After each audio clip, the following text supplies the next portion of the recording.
You know, if I would have had more time, I would have just. There's so many avenues I could have taken, but I did a little bit of research on her.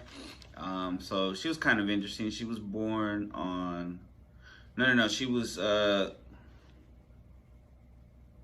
Yeah, she was born October 10th, 10 1830, and she died April 9th, 1904.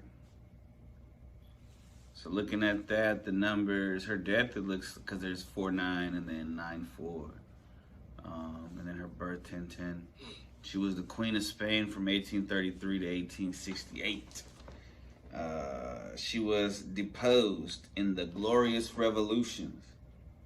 All right, so a big theme that we're gonna have today is revolutions, because Spain went through a revolution, Texas is going through a revolution, Mexico just went through a revolution, all in this time period, like very close together.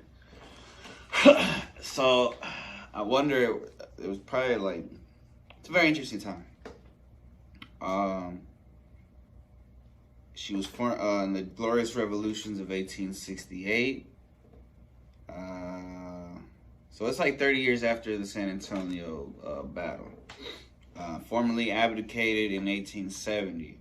Her son, which the Alamo was like not long after Mexico got independence from Spain.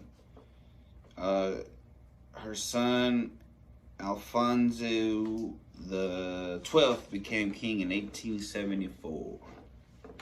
100 years before the birth of America, the United States. On 10/10/1846, on her birthday, the moderate party made their 16-year-old queen marry her double first cousin. Oh yeah, I forgot about that. Yo, these monarch things and shit, these motherfuckers, bro, all this shit they get into with this fucking inbreeding. Yo, it's sick. And when you start looking into that, it's very prominent in a lot of royal families, and then if you look into the Kabbalah and shit, the 13 families, like the Rockefellers and the Rothschilds and all the motherfuckers. So on her birthday, she was 16. So for her sweet 16, the moderate party made their 16-year-old. I forgot. She was queen from 1830, so she was queen at a young age. Since she was 3 years old. No wonder she got ousted. She didn't. Wow. And then they made her marry her double first cousin. She was disgusted by the marriage and said, "What shall I tell you about a man whom I saw wearing more lace than I was wearing on our wedding night?" So she says that, it's in modern English. She says that this cat was wearing more lace than she was. So, like, I guess he was wearing, like, lingerie and shit more than she was on their wedding night. Her hubby cuz was gay. Her son became, which there's nothing wrong with that, but that's just what he was.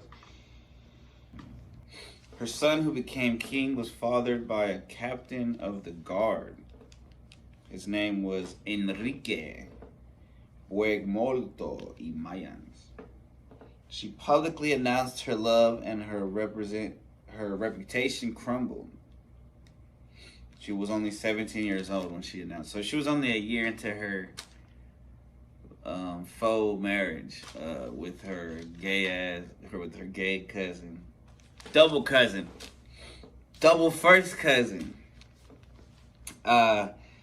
She was stabbed at one point, but the gold corset that she had on saved her. Whoa. She was young. She was put into this status, and people hated her because she didn't love the person that they wanted her to love, but it wasn't her fault. Shout out to Queen Isabella II from Spain. And the reason I started talking about this, I started learning about her, was because the lie that Garcia Flynn tells General Santa Anna is that he has gold from Spain because she wants to help crush the rebellion. Because Texas makes the United States substantially stronger, i.e. Rittenhouse, which is, in my opinion, an interpretation of the Rothschilds. So he was just trying to disrupt that, right? And so I had to learn about Queen Isabella of Spain because I never heard of her before. And I have Spanish blood. Um, so it was interesting. And then plus, women in history. We don't learn a lot about women in history. So when timeless is cool because it's modern and it doesn't like force it down your throat, this PC bullshit, but it shows perspectives of other people in history, not just the men. So let's see. Her people were supposed to meet with Napoleon, but the French were late, stylishly, and the meeting never happened. Her people, the Spanish were like, fuck that. Let's get the fuck out of here. Have you seen The Irishman? It reminds me of The Irishman. When they're late and Pacino's like, you're always fucking late. So let's see. Queen Isabella to continue. Spain's glorious revolution. There was wariness of moderates who were alienated by the crown. This is why they had a revolution. All right. And then we're going to get to why there's a revolution in Texas. And then we'll get to why that there was the Mexico War, plus kind of a Spanish War too, in order to manifest California and all that shit that Spain and Mexico owns. So the wariness of moderates in Spain were alienated by the crown, and the progressives were barely having a chance to rule. And a lot of people didn't like her personal behavior, as we were talking about. The corruption, the abortion of the possibility of political reform, and the economic crisis alienating the middle class. All right, so let's go back to the Alamo battle. It was from March